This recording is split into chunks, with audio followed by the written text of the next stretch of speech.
여러분 안녕. 오늘도 즐거운 국어 시간입니다. 지난 시간에 우리가 반어와 풍자에 대해 공부를 했어요. 반어에서는 넌 바보다 를 통해서 반어에 대해서 좀 느껴보고 반어의 효과를 알아봤죠. 그리고 사설시조 두꺼비 파리를 물고 이 시조를 통해서 풍자란 무엇인가, 그리고 풍자를 왜 하고 풍자를 하면 뭐가 좋은지 이런 것들을 알아보았습니다. 오늘은 이제 더 어려운 역설법에 대해서 공부를 할 계획이에요. 역설법. 여러분이 좀 이해를 하고 있는 친구들도 있지만 이해를 잘 못하고 있는 친구들도 있는 것 같아요. 역설법이란 무엇인지 먼저 그 뜻을 알아봅시다. 역설. 어떤 주장이나 이론이 겉보기에는 모순되는 것 같으나 그 속에 중요한 진리가 함축되어 있는 표현법이라고 되어 있어요. 겉으로는 모순되는데 속에는 진리가 있대요. 이게 도대체 무슨 얘기냐? 우리가 교과서 어떤 글을 봤어요? 나의 언어는 침묵. 나의 모국어는 침묵. 나의 모국어는 침묵.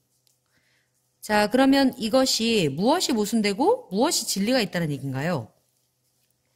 자, 모국어는 일종의 언어죠. 언어는 말을 하는 건데요. 침묵은 뭐예요? 말이 없는 상태예요. 아니, 나의 언어는 말이 없는 것.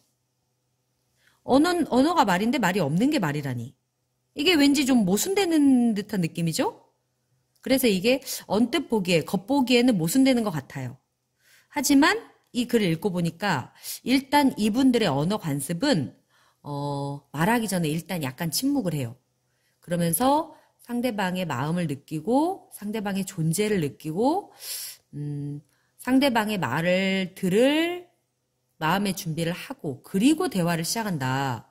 뭐 이런 의미로 본다면 일단 이분들의 언어 관습은 말을 너무 많이 하면 상대방의 말을 들을 수도 없고 상대방이 말할 기회를 주지도 않잖아요. 그러니까 그렇게 너무 많은 말을 좀 자제하고 일단 좀 꼭 필요한 말만 하고 가능하면 상대방이 말할 수 있게 배려하고 좀 침묵을 함으로써 상대방의 그 마음의 평화, 좀 이렇게 마음을 느끼는. 왜냐면 말로는 사람들을 얼마든지 속일 수가 있어요. 사기꾼들이 만약에 말을 안 하면 사기를 칠 수 있겠어요? 없겠죠. 그러니까 사기도 사실 말로 이루어져요. 근데 사실은 진심은 말로 전달될까요? 아니면 말 아닌 걸로 전달되는 게 많을까요? 우리가 진심은 말이 아니라 행동, 뭐 표정, 아니면 이제 좀 더 시간이 지나고 나면 진심을 느끼게 되는 경우가 있는데 진심은 대부분 말로 전달되는 건 아니라고 해요. 그래서 말은 정말 소통에 꼭 필요하고 중요한 거이기도 하지만 사기도 칠 수 있고 거짓말도 할 수 있다는 얘기죠. 근데 오히려 진실은 말이 아닌 다른 걸로 더 잘 전달이 된대요.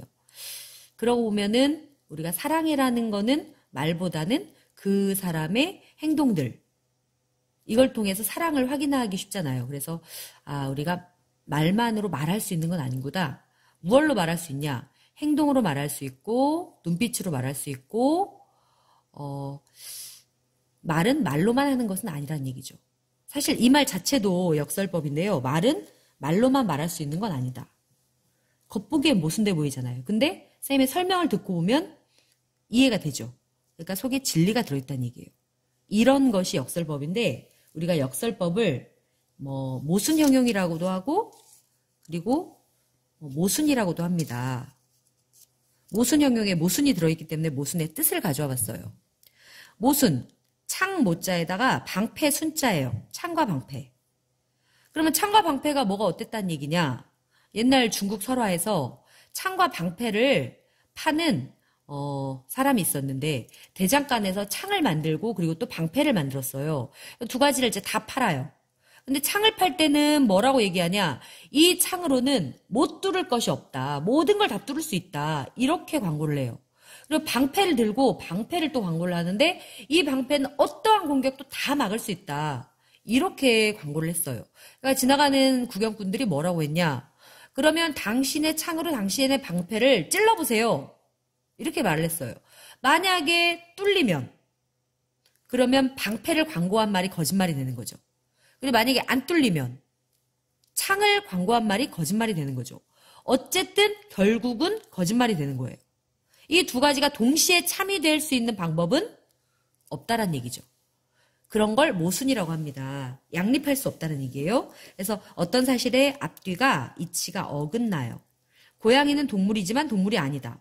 동물인데 뭔 동물이 아니야. 말이 안 되죠.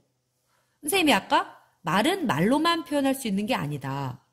라고 했는데 그것도 왠지 좀 말이 안 되는 것 같죠. 이렇게 말이 안 되는 것을 우리가 모순이라고 합니다.